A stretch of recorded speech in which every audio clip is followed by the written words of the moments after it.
Sole proprietorship, partnership, limited liability company, or corporation. If you're wondering how to choose a California business entity, this video is for you. A sole proprietorship forms when you start conducting business without forming a business entity with the state. Sole proprietorships are the simplest form of entity. They are relatively easy to establish and maintain.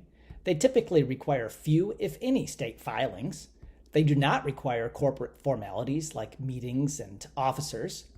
Sole proprietors have complete control over their businesses. They do not report to partners, shareholders, or board members. Sole proprietorships do not have to pay California's $800 minimum franchise tax, and the owner can easily transfer a sole proprietorship's assets and goodwill, for example, to a child who wishes to continue the business. On the other hand, there are no limits to the owner's liability. They are personally responsible for everything related to the business. From the perspective of creditors, plaintiffs' attorneys, and taxing agencies, the sole proprietorship's assets are the assets of the owner and vice versa. Sole proprietors may have trouble establishing credibility with potential customers and lenders. And because a sole proprietorship can have only one owner, it cannot sell stock or otherwise raise capital and scale up. Like sole proprietorships, general partnerships spawn spontaneously.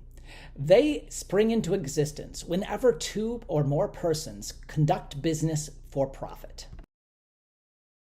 General partnerships are easy to establish and maintain. They typically require few, if any, state filings or corporate formalities.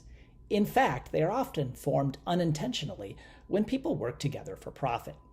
Partners can support one another, complement each other's strengths, and relieve one another of sole responsibility for the business. General partnerships do not have to pay California's $800 minimum franchise tax.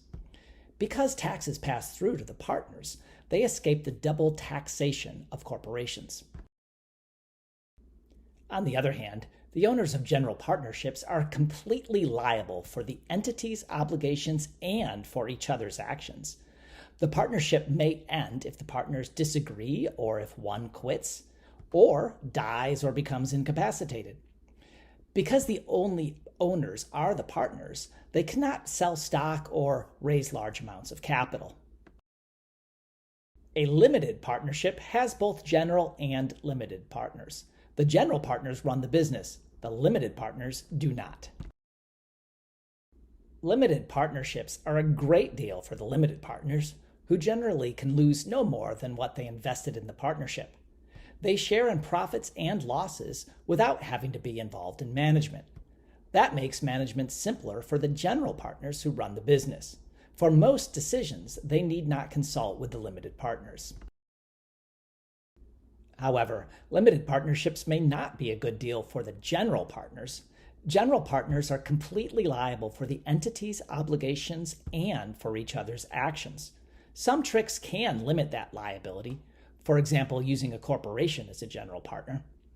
Limited partners may not appreciate their lack of control and rights, and general partnerships must file with the state and pay the $800 minimum franchise tax. Professionals who work together can form limited liability partnerships. LLPs enable professionals to work together while isolating themselves from each other's liability.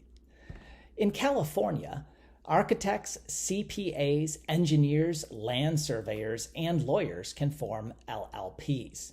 While partners are liable for their own acts or the actions of individuals under their supervision, their personal assets may be protected from the claims based on wrongful acts of other partners and from the partnership's liabilities.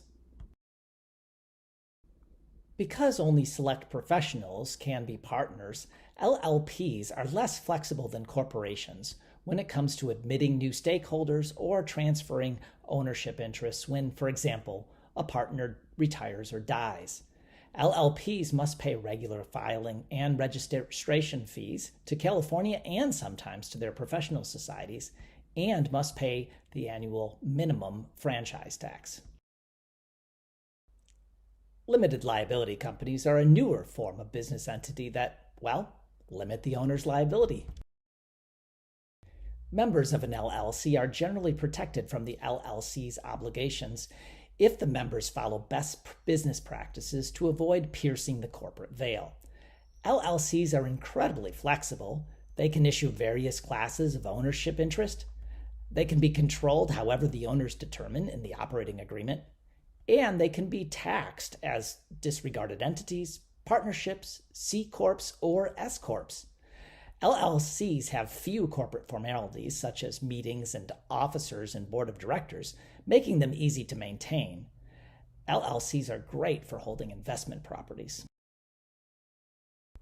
Limited liability means that if the LLC faces a lawsuit or financial liability, the owner's personal assets may be protected against the LLC's creditors.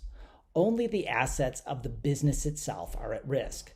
This limited liability can be lost through piercing the corporate veil, which happens when owners fail to observe corporate formalities and distinguish their assets from business assets. Limited liability also will not protect personal assets from the owner's own misconduct. Unfortunately for business owners, California does not give LLCs charging order protection. On the other hand, the law governing LLCs is less certain, since they have been in California only since the early 1990s. Many smaller business owners find the franchise tax a bit high. It is due even in a year when the LLC loses money. Because California does not provide charging order protection, a member may be protected from the LLC's liabilities, but a member's interest in the LLC is not protected from the member's liabilities. A corporation or C Corp is an entity in which the owners, also called shareholders, are taxed separately from the business itself. Under state law, shareholders of a corporation are generally protected from liability for the corporation's obligations. The corporation is treated as a separate entity and is solely responsible for its own debts and obligations.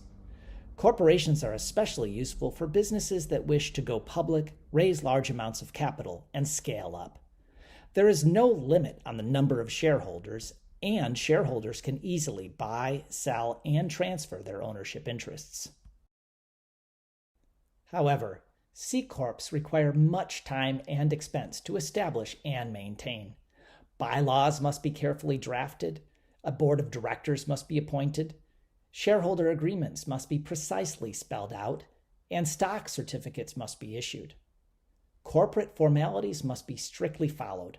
For example, a board of directors must be maintained, regular meetings must be held, and annual reports must be prepared and distributed.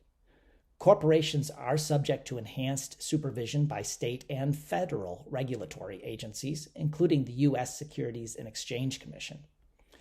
A shareholder's creditors can reach the shareholder's entire interest in the C Corp, including rights to distribution and management, if any. For tax reasons, it is generally a bad idea to hold real property in a C Corp.